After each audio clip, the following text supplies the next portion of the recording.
ایک دن اللہ کے پیارے رسول حضرت محمد صلی اللہ علیہ وسلم کے صحابی اور داماد حضرت علی رضی اللہ تعالی عنہ دعوت یعنی اسلام کا پرچار کا کام ختم کر کے گھر کی اور جا رہے تھے۔ جب وہ اس راستے سے گزر رہے تھے تو اچانک ان کا دھیان گیا کہ راستے کے ایک طرف ایک فقیر لیٹا ہوا ہے۔ فقیر بہت کمزور اور جین شین حالت میں راستے کے کنارے پڑا تھا۔ علی رضی اللہ تعالی عنہ اس کے پاس گئے اور اسے سلام کیا، لیکن اس فقیر نے سلام کا کوئی جواب نہیں دیا۔ علی رضی اللہ تعالی عنہ بہت حیران ہوئے اور اس سے بولے، کیا آپ نہیں جانتے کہ اگر کوئی سلام کرے تو اس سلام کا جواب دینا ہوتا ہے؟ حضرت علی کی یہ بات سننے کے بعد فقیر بہت ناراض ہوا اور غصے میں حضرت علی سے بولا، کون ہو تم؟ مجھے سلام کر کے کیا ہوگا؟ سلام نہ دے کر اگر کچھ کر سکتے ہو تو مجھے تھوڑا کھانا دے کر مدد کرو۔ آج 5 دن سے میں نے کچھ نہیں کھایا ہے، بھوک کی تکلیف سے میں جیرن شیرن حالت میں یہاں پڑا ہوں۔ فقیر کی یہ غصے بھری بات سن کر حضرت علی رضی اللہ تعالی عنہ کے من میں بھی تھوڑا غصہ آ گیا، لیکن تبھی حضرت علی رضی اللہ تعالی عنہ کو قرآن کی اس آیت کی یاد آئی۔ سورہ الدحا یعنی تنہائی کی آیت میں اللہ رب العالمین نے فرمایا ہے، تم فقیر مسکین سے ڈانٹ کر یا ناراض ہو کر بات نہیں کرو گے۔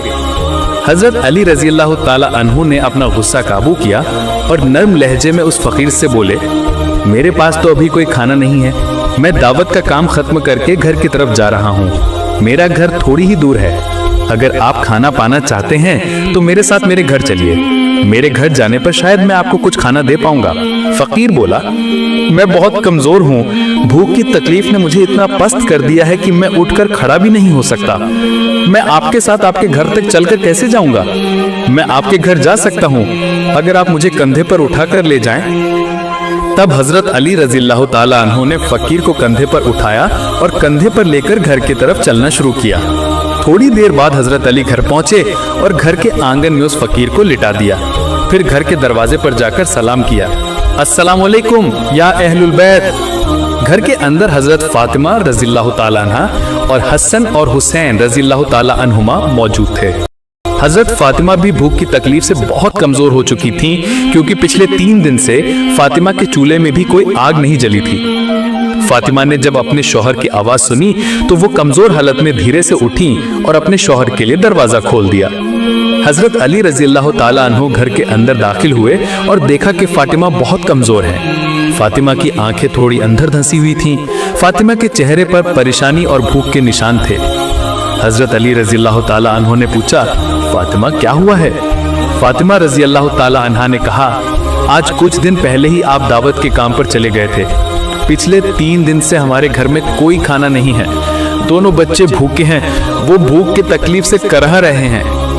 فاطمہ کی یہ بات سن کر حضرت علی رضی اللہ تعالی عنہ کے سر پر جیسے آسمان ٹوٹ پڑا۔ حضرت علی رضی اللہ تعالی عنہ نے کہا، میں راستے سے ایک بھوکے فقیر کو اپنے ساتھ لے کر آیا ہوں اور اسے یہ بھروسہ دیا ہے کہ میرے گھر آنے پر میں اسے کھانا دے پاؤں گا۔ اب تو گھر میں کسی بھی طرح کا کھانا نہیں ہے، میں اس فقیر کو کہاں سے کھانا دوں؟ حضرت علی رضی اللہ تعالی عنہ نے اور دیر نہیں کی، انہوں نے جا نماز بچھائی اور 4 رکعت صلاۃ الحاجت ادا کی۔ پھر علی رضی اللہ تعالی عنہ نے اللہ کے دربار میں عرض کیا، تو رحمان ہے، تو رحیم ہے، تو مہربان ہے، تو چاہے تو سب کچھ ممکن ہے۔ ایک فقیر کو میں مہمان بنا کر گھر لے آیا ہوں، اب اگر اسے کھانا نہیں دے پایا تو اس کے سامنے میں شرمندہ ہو جاؤں گا۔ یا رب العالمین، تو میری عزت کی حفاظت کر، میری مدد کر۔ میں اپنی بھوک کی پتنی کے لیے کھانا نہیں چاہتا، میں اپنے بھوک کے بچوں کے لیے کھانا نہیں چاہتا، میں صرف اس فقیر کو دینے کے لیے تیرے دربار میں کھانا چاہتا ہوں۔ تو مہربانی کر کے میری مدد کر، اپنی رحمت سے مجھے بھر دے۔ حضرت علی رضی اللہ تعالی عنہ کی یہ دعا اللہ رب العالمین کے عرش تک پہنچ گئی۔ ترنت ہی اللہ رب العالمین نے جنت سے کھانے کی ایک پوٹلی بھیجی۔ ایک غیب یعنی ادرشیہ فرشتہ آیا اور حضرت علی رضی اللہ تعالی عنہ کے سامنے جنتی کھانے کی وہ پوٹلی رکھ دی۔ جب علی رضی اللہ تعالی عنہ نے اپنے مناجات یعنی دعا ختم کر کے کھانے کی پوٹلی دیکھی تو وہ اللہ رب العالمین کے دربار میں شکر ادا کرنے لگے۔ ماں فاطمہ کے گھر میں جنتی کھانے کی پوٹلی تھی، چاروں طرف سے جنتی خوشبو آ رہی تھی۔ پاس کے کمرے سے حضرت حسن اور حسین رضی اللہ تعالی عنہما کھانے کی خوشبو پا کر دوڑتے ہوئے اس کمرے میں آئے۔ حضرت حسن اور حسین رضی اللہ تعالی عنہ ایک دوڑ میں آ کر حضرت علی کو گلے لگا لیا۔ हजरत हसन कहने लगे, अब्बा जान, पिछले 3 दिन से हमने कुछ नहीं खाया है। हजरत हुसैन रजी अल्लाह ताला अन्हु ने हसन से कहा, भाई, मेरे लिए माँ से ज्यादा मेरे अब्बा जान अच्छे हैं, क्योंकि पिछले 3 दिन से हमने माँ से कितनी बार खाना मांगा, माँ ने एक बार भी हमें थोड़ा सा भी खाना नहीं दिया, और देखो ना अब्बा जान हमारे लिए कितना खाना लाए हैं। हुसैन की ये बात सुनकर माँ फातिमा रजी अल्लाह ताला अन्हा मुस्कुराई। हजरत अली रजी अल्लाह ताला अन्हु ने सभी से कहा, ये खाना तुम्हारे लिए नहीं है, बाहर एक फकीर इंतजार कर रहा है और मैंने उसे खाना देने के लिए अल्लाह रब्बुल आलमीन से ये खाना मांगा है। हजरत अली की ऐसी बात सुनकर हुसैन रजी अल्लाह ताला अन्हु ने हजरत अली के दोनों पैर पकड़ लिए और जोर जोर से रोते हुए कहने लगे, अब्बा जान, हम 3 दिन से बहुत भूखे और प्यासे हैं, आप हमें खाना दीजिए, हम खाकर अपनी भूख मिटाएं। हजरत अली रजी अल्लाह ताला अन्हु एक बहुत बड़ी आजमाइश का सामना कर रहे थे। एक तरफ उनकी पत्नी और बच्चे भूखे थे, दूसरी तरफ वो फकीर भी भूखा था और वो फकीर को वादा करके घर लाए थे। हजरत अली रजी अल्लाह ताला अन्हु अब ये थोड़ा सा खाना किसे दें? हजरत अली रजी अल्लाह ताला अन्हु दोनों तरफ की बात सोचकर पत्थर की मूर्ति की तरह खड़े थे। तभी हजरत अली को अल्लाह रब्बुल आलमीन का कुरान शरीफ में कहा गया ये फरमान याद आया, निश्चित रूप से माल और औलाद फितने का मूल कारण होंगे। पवित्र कुरान की ये आयत याद आते ही हजरत अली ने फैसला किया कि इस खाने का अकेला हकदार फकीर है, इसलिए ये खाना उसी फकीर को देना होगा। हजरत अली ने इस बार बाएं हाथ से हुसैन को एक झटके में दूर हटा दिया, फिर वो फकीर को खाना देने के लिए घर से बाहर निकले। हजरत अली जैसे ही घर से बाहर निकले, उन्होंने एक हैरान कर देने वाला दृश्य देखा। उन्होंने देखा कि फकीर खड़ा है और मुस्कुरा रहा है। जो फकीर सड़क के किनारे कमजोर हालत में पड़ा था, जिसे कंधे पर उठाकर घर लाना पड़ा था, वही फकीर अब खड़ा है और अली की तरफ देखकर धीरे धीरे मुस्कुरा रहा है। हजरत अली रजी अल्लाह ताला अन्हो कुछ कहते उससे पहले ही फकीर ने कहा, वालेकुम अस्सलाम। हजरत अली रजी अल्लाह ताला अन्हो ने कहा, आप कौन हैं? अभी थोड़ी देर पहले तो आप रास्ते पर जीर्ण शीर्ण हालत में पड़े थे। आप इतने कमजोर थे कि आपको कंधे पर उठाकर मैं यहाँ लाया हूँ, और अब आप खड़े हो गए हैं और मुस्कुरा रहे हैं, और मैंने आपको सलाम कब किया था जिसका जवाब आप अब दे रहे हैं? तब उस फकीर ने कहा, हे असदुल्लाहिल गालिब हजरत अली, मैं कोई और नहीं, मैं अल्लाह रब्बुल आलमीन का रहमत का फरिश्ता हूँ। मैंने आपको परखने के लिए ये सब किया। नबी के सहाबियों में आप अकेले ऐसे व्यक्ति हैं जिन्होंने एक साथ इतनी डिग्रियां हासिल की हैं जो नबी के किसी और सहाबी ने हासिल नहीं की हैं। एक तरफ आप असदुल्लाहिल गालिब यानी काफिरों के लिए शेर हैं, दूसरी तरफ रसूल सल्लल्लाहु अलैहि वसल्लम ने फरमाया है, मैं इल्म यानी ज्ञान का शहर हूँ और उस शहर में दाखिल होने का दरवाज़ा हजरत अली हैं। दूसरी तरफ अल्लाह रब्बुल आलमीन ने आपको अत्यधिक शक्ति प्रदान की है, आप इस दौर के महान पहलवान हैं। दूसरी तरफ खातूने जन्नत जो जन्नत की औरतों की सरदार होंगी, उनके शौहर आप हैं। दूसरी तरफ हसन हुसैन जो जन्नत के जवानों के सरदार होंगे, उनके पिता आप हैं। दूसरी तरफ अशरतुल मुबश्शरा जो जन्नत की खुशखबरी पाए 10 व्यक्ति हैं के सदस्य आप हैं। जन्नत की खुशखबरी पाए 10 लोगों में आप चौथे नंबर पर हैं। आप एकमात्र सहाबी हैं जिन्हें इतनी सारी खूबियां नसीब हुई हैं। अल्लाह रब्बुल आलमीन आप पर राजी खुश होकर आपको इन खूबियों से नवाजा है। इस खाने के असली हकदार आपके परिवार के सदस्य हैं, आप उन्हें ये खाना दे दीजिए। एक और दिन की घटना, एक अजीबो गरीब और बिगड़े हुए चेहरे वाला फकीर सलमान फारसी रजी अल्लाह ताला अन्हो को साथ लेकर माँ फातिमा के घर आया।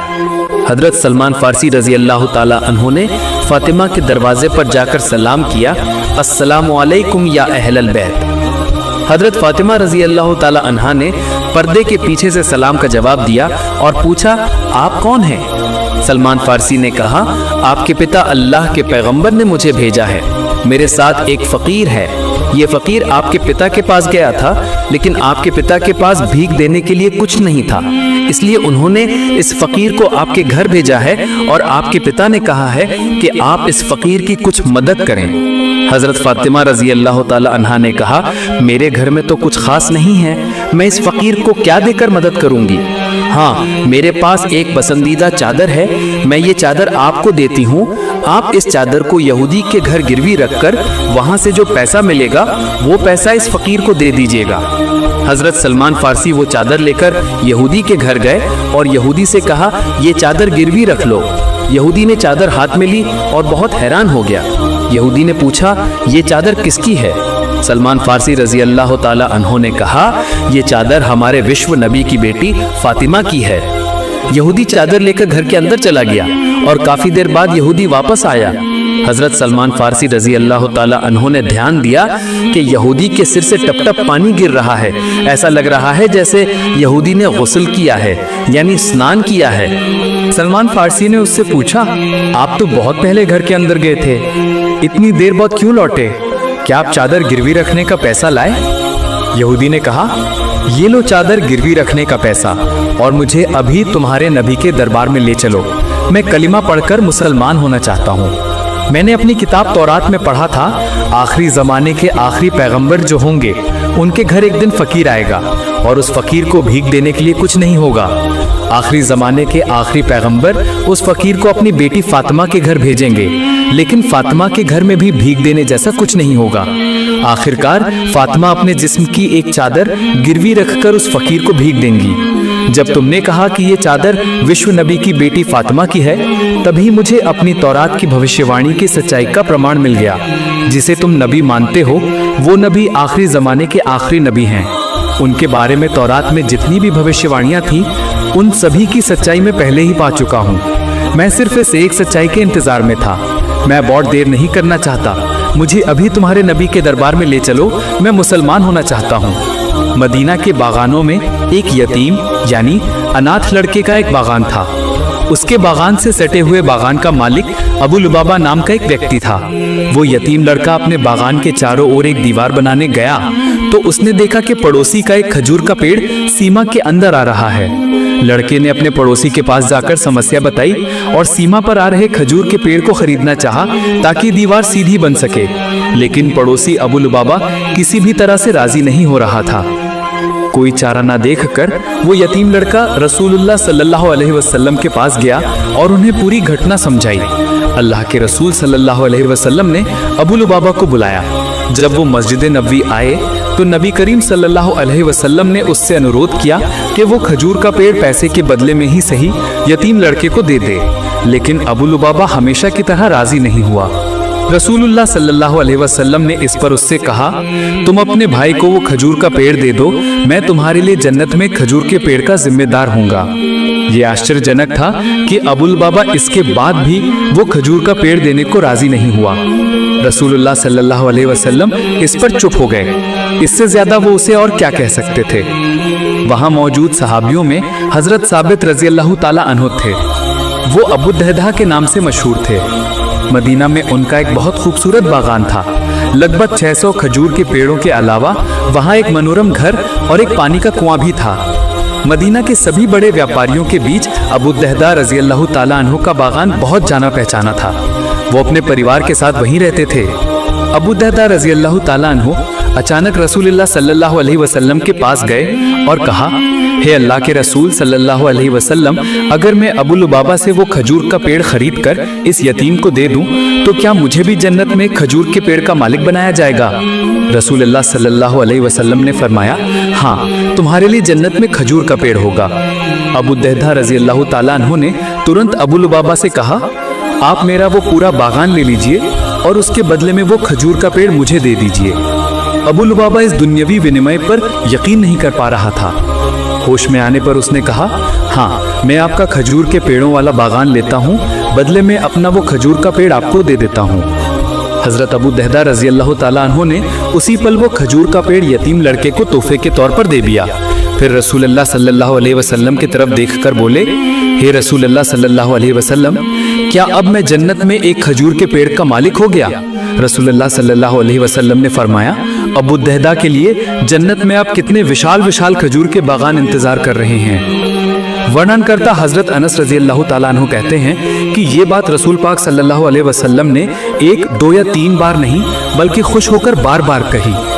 आखिर में अबू दहदा रजी अल्लाह ताला अन्हु वहां से निकले और अपने अभी अभी बेचे गए बागान में वापस गए। घर के दरवाजे पर आकर उन्होंने अपनी पत्नी को आवाज दी, हे उम्मे दहदा, बच्चों को लेकर बागान से बाहर आ जाओ, मैंने दुनिया का ये बागान बेच दिया है। उनकी पत्नी ने पूछा, आपने इसे किसे बेचा है? किसने इसे कितने दाम में खरीदा है? अबू दहदा रज़ियल्लाहु ताला अन्हु ने कहा, मैंने इसे जन्नत में खजूर के बागान के बदले में बेच दिया है। उनकी पत्नी ने कहा, अल्लाहु अकबर, हे अबू दहदा, आपने यकीनन बहुत ही फायदेमंद सौदा किया है। हजरत तमीम अद्दारी रज़ियल्लाहु ताला अन्हु बयान करते हैं, एक बार हम अल्लाह के रसूल सल्लल्लाहु अलैहि वसल्लम की खिदमत में हाजिर हुए। तभी हमने देखा कि एक ऊंट दौड़ता हुआ अल्लाह के रसूल सल्लल्लाहु अलैहि वसल्लम के सिर के पास आकर खड़ा हो गया। ऐसा लग रहा था जैसे ऊंट अल्लाह के रसूल सल्लल्लाहु अलैहि वसल्लम के कान में कुछ कह रहा हो। अल्लाह के रसूल सल्लल्लाहु अलैहि वसल्लम ने तब ऊंट को मुखातिब करके फरमाया, ऊंट, तुम शांत हो जाओ। अगर तुम सच्चे हो तो तुम्हारी सच्ची बात तुम्हें फायदा देगी, लेकिन अगर तुमने झूठ बोला है तो तुम्हें झूठ बोलने की सजा दी जाएगी। यकीनन जो मेरे पास पनाह लेता है अल्लाह ताला भी उसे सुरक्षा देते हैं, और जो मेरे पास पनाह लेता है उसे अल्लाह कभी मोहताज नहीं होने देते। सहाबी तमीम अद्दारी रजी अल्लाह ताला अन्हु फरमाते हैं, हमने पूछा, या रसूलुल्लाह सल्लल्लाहु अलैहि वसल्लम, ये ऊँट आपको क्या कह रहा है? अल्लाह के रसूल सल्लल्लाहु अलैहि वसल्लम ने फरमाया, ये मुझे कह रहा है कि इसका मालिक इसे ज़बह करके इसका गोश्त खाने का फैसला कर चुका है, इसलिए ये अपने मालिक के पास से भाग आया है और यहाँ ये मेरे पास मदद मांग रहा है। तमीम अद्दारी रजी अल्लाह ताला अन्हु ने कहा, इसके बाद हम आपस में बातचीत में मशगूल हो गए। तभी अचानक उसी समय ऊँट का मालिक हमारे पास दौड़ता हुआ आया। जब उस ऊँट ने अपने मालिक को आते देखा तो फिर से अल्लाह के रसूल सल्लल्लाहु अलैहि वसल्लम के पास जाकर खड़ा हो गया और ठीक रसूल सल्लल्लाहु अलैहि वसल्लम के पीछे छिपने की कोशिश करने लगा। ऊँट के मालिक ने कहा, या रसूलल्लाह सल्लल्लाहु अलैहि वसल्लम, मेरा ये ऊँट 3 दिन पहले मेरे पास से भाग गया था और आज मुझे ये आपके पास मिला है। ये सुनकर अल्लाह के रसूल सल्लल्लाहु अलैहि वसल्लम ने फरमाया, इस ऊँट ने मेरे पास शिकायत दर्ज कराई है। ये मुझे कह रहा है कि ये तुम्हारे पास कई साल तक पला बड़ा है। जब जबरदस्त गर्मी का समय आता था तुम तब इसकी पीठ पर सवार होकर घास और चरागाहों के इलाकों में जाते थे, और जब सर्दी का समय आता था तब तुम इसकी पीठ पर सवार होकर गर्म इलाकों की तरफ सफर करते थे। और अब जब ये बुढ़ापे को पहुंच चुका है तो तुम इसे ज़बह करके इसका गोश्त खाने की योजना बना चुके हो। ऊँट के मालिक ने कहा, या रसूलल्लाह सल्लल्लाहु अलैहि वसल्लम, घटना बिल्कुल वैसी ही है जैसा आपने बयान किया है, लेकिन सवाल ये है कि ऊँट ने आपको ये सब कैसे बताया? ये सुनकर अल्लाह के रसूल सल्लल्लाहु अलैहि वसल्लम ने फरमाया, अच्छा बताओ, एक वफादार नेक खादिम को उसकी मालिक की खिदमत के बदले में क्या यही इनाम मिलना चाहिए? ऊँट के मालिक ने कहा, हे रसूलल्लाह सल्लल्लाहु अलैहि वसल्लम, अब मैं इसे ना बेचूंगा ना ज़बह करूंगा, आप जो इजाज़त देंगे मैं वही करूंगा। इसके बाद अल्लाह के रसूल सल्लल्लाहु अलैहि वसल्लम ने उस ऊँट के मालिक से 100 दिरहम के बदले में वो ऊँट खरीद लिया। फिर उन्होंने ऊँट से कहा, है ऊँट, जाओ, अब से तुम आज़ाद हो, अल्लाह ताला का दिया हुआ रिस्क रोज़ी तलाश करो। लेकिन उस ऊँट ने अल्लाह के रसूल सल्लल्लाहु अलैहि वसल्लम के सिर के पास अपना मुंह बढ़ाया और मुंह से आवाज़ निकाली, जिसे सुनकर अल्लाह के रसूल सल्लल्लाहु अलैहि वसल्लम ने फरमाया, आमीन आमीन। इसके बाद ऊँट ने दोबारा दुआ की। अल्लाह के रसूल ने फिर कहा, आमीन आमीन। ऊँट ने दोबारा दुआ की। अल्लाह के रसूल ने तीसरी बार कहा, आमीन आमीन। लेकिन जब ऊँट ने चौथी बार एक शब्द कहा तो अल्लाह के रसूल ने आमीन तो कहा ही नहीं, बल्कि भावुक होकर रोने लगे और कहने लगे, हाय मेरी उम्मत, हाय मेरी उम्मत। यहाँ तक कि रसूल सल्लल्लाहु अलैहि वसल्लम की आंखों से आंसू निकलने लगे। सहाबी तमीम अद्दारी रज़ियल्लाहु ताला अन्हु ने कहा, हमने पूछा, है रसूलल्लाह सल्लल्लाहु अलैहि वसल्लम, ये ऊँट आपको क्या कह रहा है? रसूल सल्लल्लाहु अलैहि वसल्लम ने फरमाया, ऊँट ने मुझे पहली बार कहा, है रसूल सल्लल्लाहु अलैहि वसल्लम, अल्लाह आपको इस्लाम और कुरान के जरिए उत्तम बदला अता फरमाए। मैंने कहा, आमीन। फिर उसने मुझे कहा, अल्लाह ताला क़यामत के दिन आपकी उम्मत के दिल से सारा डर और खौफ ऐसे ही दूर कर दे जैसे आज आपने मेरे दिल से डर को दूर कर दिया। मैंने कहा, आमीन। फिर उसने दुआ की, अल्लाह ताला आपकी उम्मत के खून को दुश्मनों के हाथों से ऐसे ही हिफाजत में रखे जैसे आज आपने मेरे खून की हिफाजत की है। इसके बाद उसने फिर कहा, अल्लाहुम्मा आमीन, अल्लाह ऐसा ही करे। इसके बाद चौथी बार ऊँट ने कहा, अल्लाह ताला आपकी उम्मत को आपस के झगड़े फसाद, सेना, युद्ध विग्रह जैसी चीजों से हिफाजत में रखे। یہ بات سن کر میں آمین کہنے والا تھا، لیکن وہ دعا قبول نہیں ہوگی۔ اللہ کی طرف سے نردیش آیا۔ یہ سن کر مجھے رونا آ گیا، کیونکہ یہی دعا میں نے بھی اپنی امت کے لیے اللہ سے کئی بار کی ہے، گر گڑا کر دعا کی ہے۔ اے اللہ، میری امت کو آنترک فتنوں، جھگڑے فساد سے بچا۔ لیکن اللہ تعالیٰ نے میری پہلی 3 دعائیں قبول کی، پر آخری 2 قبول نہیں کی۔ حضرت جبرائیل علیہ السلام نے مجھے اللہ کی طرف سے خبر دی ہے کہ ہے رسول، آپ کی امت میں سب سے بڑا فتنہ یہ ہوگا کہ وہ آپس میں چھوٹی موٹی کمیوں کو لے کر ایک دوسرے کو فتویٰ بازی کریں گے، فتنہ بازی کریں گے، جھگڑا جھنجٹ کریں گے، ان میں لپت ہوں گے، اور یہ سب کر کے یہ برباد ہوں گے۔ جب باہری دشمن ان پر حملہ کرے گا تب وہ آنترک کلہ میں ویست ہوں گے۔ یہ سب کچھ جو ہوگا وہ سب تقدیر میں لکھا جا چکا ہے، اس لیے اس معاملے میں اللہ آپ کی دعا قبول نہیں کریں گے۔ اللہ اکبر۔ ہمارے پیارے نبی رسول صلی اللہ علیہ وسلم صرف مانو جاتی کے لیے ہی نہیں، بلکہ وہ سمگر جگت، انسان، جن اور سبھی پرانیوں کے لیے رحمت تھے۔ اللہ تعالیٰ نے انہیں دنیا کے اندھیرے میں روشنی پھیلانے کے لیے بھیجا۔ ان کی شکشا اور آدرش آج بھی ہمیں شانتی اور سچائی کی اور راستہ دکھاتے ہیں۔ اللہ اکبر۔ اللہ تعالیٰ ہم سبھی کو ان کی نافرمانی اور سبھی طرح کے گناہوں سے حفاظت فرمائے۔ پریے درشک، ویڈیو ختم کرنے سے پہلے ایک چھوٹی سی گزارش ہے، کمنٹ باکس میں آپ آمین لکھ کر ضرور جائیے گا۔ تو یہ تھی آج کی گھٹنا۔ نئے ویڈیو پانے کے لیے ہمارے چینل کو ضرور سبسکرائب کریں۔ امید ہے آپ سب اچھے اور صحت مند رہیں گے۔ السلام علیکم۔